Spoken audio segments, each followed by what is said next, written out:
como voy a seguir hablando de fitosanitarios, tomando un poquito el tema que ha dejado mi colega Ramón Barrio,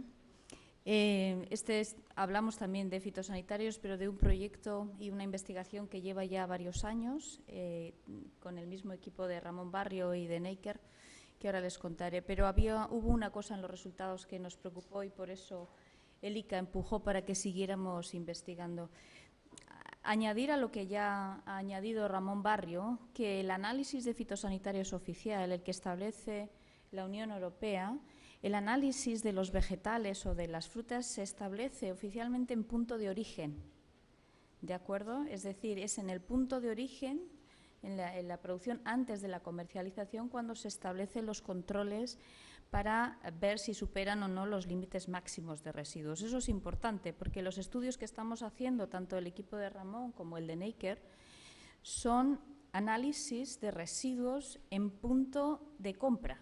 Es decir, estamos yendo al punto donde todos los consumidores compramos, sea el hipermercado, sea la tienda local o el mercado local. ¿De acuerdo? Eso sí que me gustaría recalcar para que vean un poquito la diferencia y la orientación también que nos ha pedido el Gobierno y el ICA, ¿no?, para hacer esta prospección.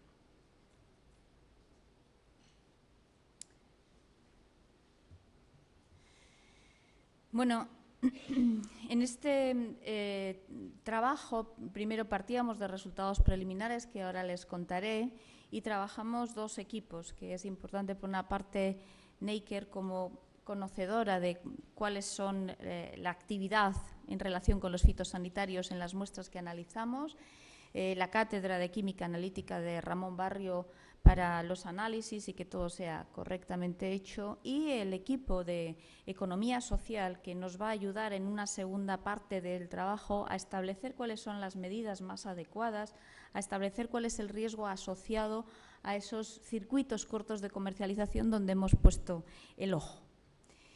Como les digo, partíamos de un estudio previo que ya fue publicado a mediados del 2016, en el que, aprovechando con la misma metodología que ha explicado Ramón Barrio, vimos dónde se consumían los vegetales, vimos qué tipo de vegetales se consumían en la CAP y en función de eso estructuramos el muestreo para que fuera significativo.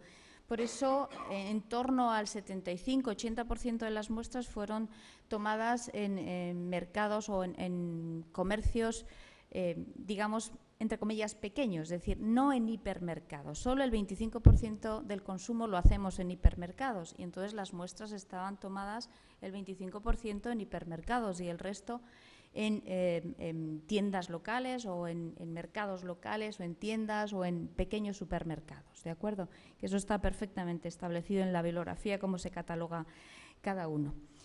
Fruto de ese primer muestreo ya publicado, como les digo, encontramos que un 6,8% de las muestras que tomábamos en punto donde el consumidor recoge la muestra tenían, la cantidad de residuos estaba por encima del límite máximo admitido en legislación. Y el 52% total de las muestras tenían residuos, lo que Ramón Barrio ha llamado positivos o trazas. ¿De acuerdo? Es decir, estamos que la mitad de lo que consumimos de esos vegetales, de los 10 vegetales más consumidos en la CAP, que eso es donde hemos centrado el ojo. El 52% tienen residuos, pero solo el 6,8% están por encima del límite máximo de residuos. Aquí, al contrario que en las frutas, sí que encontramos por encima de los límites máximos y que estaban en punto de venta. Pero se hizo el análisis de riesgo exactamente con la metodología que ha explicado el profesor Barrio y lo que dio es no un riesgo nulo, porque habíamos encontrado residuos, pero sí, teniendo en cuenta la dieta y el consumo, pues el riesgo era mínimo, ¿de acuerdo? Pero hubo una cosa que sí nos preocupó y que salía de los resultados, y es que las muestras que encontrábamos por encima del límite máximo de residuos habían sido vendidas no en el hipermercado, sino en el resto de los comercios, es decir, en pequeños supermercados, en mercados de cercanía o en circuitos cortos de comercialización. Teniendo en cuenta un poquito la apuesta que hay en este país de la venta y los mercados cortos y los circuitos cortos de comercialización, decidimos poner el ojo ahí y aumentar la prospección para ver qué está pasando. Y eso es lo que hicimos. Volvimos a elegir productos, ya te digo, no fue al azar, fue dirigido, a productos donde antes habíamos encontrado residuos, con el mismo esquema y eligiendo mercados locales, es decir, los mercados de cercanía, los de los fines de semana, donde bueno, muchas veces encontramos productos locales que se producen localmente, ¿o no? Y hemos encontrado exactamente los mismos resultados y los mismos así a grandes rasgos. El 6,3% de las muestras que hemos comprado ahí tienen residuos por encima del límite máximo. De estas, el 73% tienen presencia de fitosanitarios, por lo tanto estamos en la misma tesitura, más o menos en cuanto a porcentajes. Y también las materias activas que hemos detectado son similares, en torno a 54, 55, exactamente igual que en el estudio anterior. Es decir, en grandes rasgos no tenemos diferencias con el estudio anterior. Y también otro dato que también el profesor Barrio ha presentado, es decir, muchas de las muestras tienen más de un residuo. En concreto hemos encontrado muestras con hasta 9 residuos distintos. ¿De acuerdo? Bueno, pues este es los resultados del primer año, de la primera anualidad.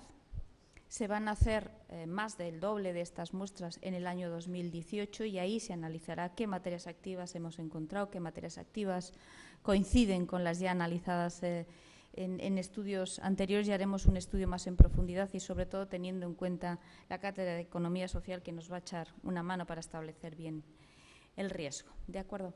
Dejo ahí los fitosanitarios porque también en los mercados locales también pusimos el ojo en otros riesgos químicos que, bueno, por estudios anteriores y por dictámenes anteriores, pues habíamos visto algunas cosas interesantes de ver qué es lo que está ocurriendo en esos productos que encontramos en los mercados locales. En concreto, pues en acelga habíamos encontrado que en algunos casos, dependiendo de la época de producción, se encontraban altos índices de nitratos. Los nitratos por sí mismos no son peligrosos, pero sí es cierto que si baja la tasa de irradiación solar y la tasa de fotosíntesis, los nitratos no se fijan en productos orgánicos, en compuestos orgánicos, y se derivan hacia nitritos que sí tienen toxicidad.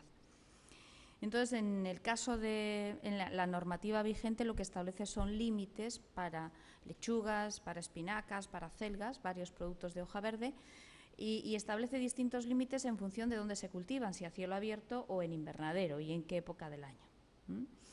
Entonces, estos análisis han sido muy poquitos, pero han sido en épocas en las que se puede consumir vegetales de hoja verde producidas a cielo abierto, no en invernadero, sino producidas a cielo abierto, y lo que hemos encontrado es que ninguna de ellas supera ni con mucho los límites máximos ni recomendados establecidos por la Unión Europea.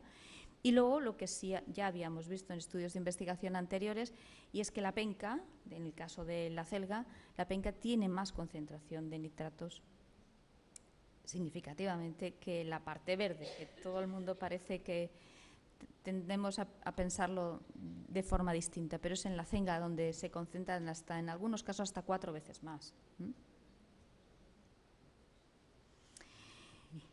Y otro pequeño análisis que hicimos con estos productos de venta directo de circuitos cortos de comercialización es establecer los niveles de patulina en los zumos de manzana, que está subiendo muchísimo la venta. Entonces, un poco como introducción, lo que quería decirles es un poquito por qué la patulina y por qué en el zumo de manzana. La patulina es una de las micotoxinas que está regulada, que está establecido el límite máximo. La patulina, como el resto de las micotoxinas, son toxinas producidas por hongos muy comunes que normalmente toman en contacto con los vegetales en el periodo de producción, durante el cultivo. muchos de ellos son patógenos vegetales, es decir, son capaces de causar enfermedades en las plantas, lo que pasa es que producen daños que apenas son apreciables, apenas tienen repercusión en la producción y normalmente no son controlados durante el cultivo, pero efectivamente son muy comunes, están ahí durante el cultivo. En ese momento toman contacto y pasan a la cadena alimentaria porque estos hongos, o sea, la presencia del hongo no implica directamente la presencia de micotoxina porque las micotoxinas son metabolitos secundarios. Solamente estos hongos producen micotoxinas cuando se encuentran en una situación de estrés, que ya se está viendo ahora, pero sobre todo de estrés climático, es decir, por condiciones de temperatura y de humedad. En ese momento el hongo comienza a producir micotoxinas, que es lo que entra en la alimentación, tanto humana como animal, o bien directamente porque consumimos el producto sin transformación, o bien porque tras la transformación esas micotoxinas no se eliminan, por lo tanto lo consumimos después de la transformación, o bien porque consumimos alimentos de origen animal, animales que han sido alimentados con esos forrajes o con esas materias vegetales que tienen micotoxinas. Pero lo que es importante tener en cuenta desde nuestro punto de vista es que son metabolitos secundarios, es decir, la presencia del hongo no indica necesariamente la presencia de micotoxina, lo que hay que analizar es la presencia de micotoxina. Y sobre todo también indica que podemos de alguna manera controlar la presencia de micotoxinas estableciendo un control climático adecuado. En el caso de la patulina, está producida por hongos, bueno, los que somos especialistas en patología vegetal son hongos muy comunes, que están en muchos derivados, tanto zumos como mermeladas de frutas, y es con especial atención en manzana y sus derivados, que es una micotoxina que no está catalogada en el grupo 3, es decir, que no se han establecido ninguna relación con el cáncer ni con su capacidad carcinogénica, pero que sí que está asociado a efectos agudos en la salud.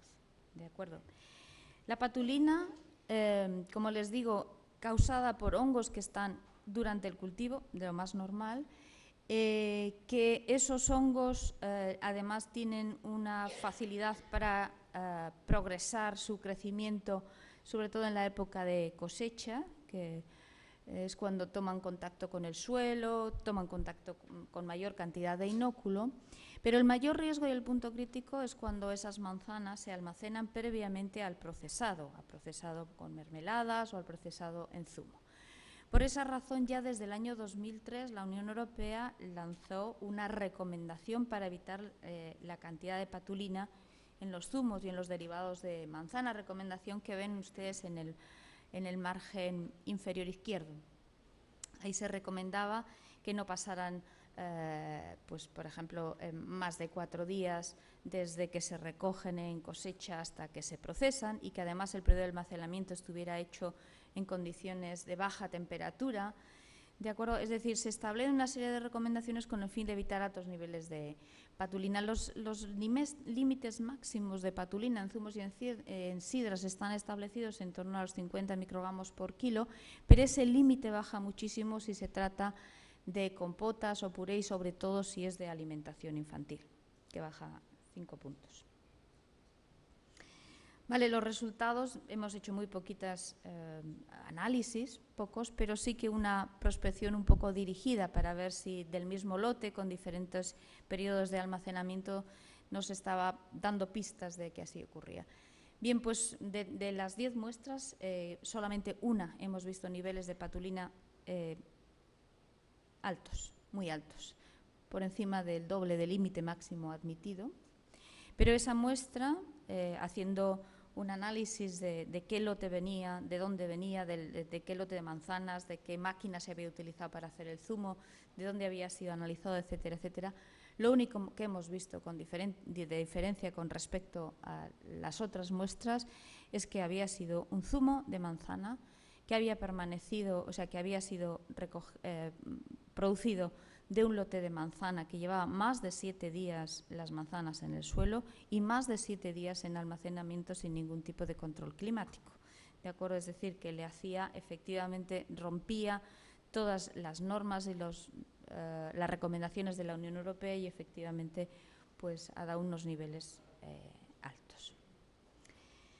Bueno, eso es lo que le quería contar. Queda para este segundo año, para el 2018, una prospección mucho más exhaustiva que la que hemos hecho en el 2017 del tema de los fitosanitarios en circuitos cortos de comercialización para evaluar el riesgo y, sobre todo, para hacer un análisis de cuáles son las materias activas que están apareciendo y por qué en circuitos cortos aparecen los residuos por encima del límite y en los circuitos de los hipermercados no. Es decir, eso es lo que nos puede dar ideas para hacer recomendaciones muchísimo más estrictas para esos mercados locales que tienen mucho consumo. ¿De acuerdo? Eso es todo.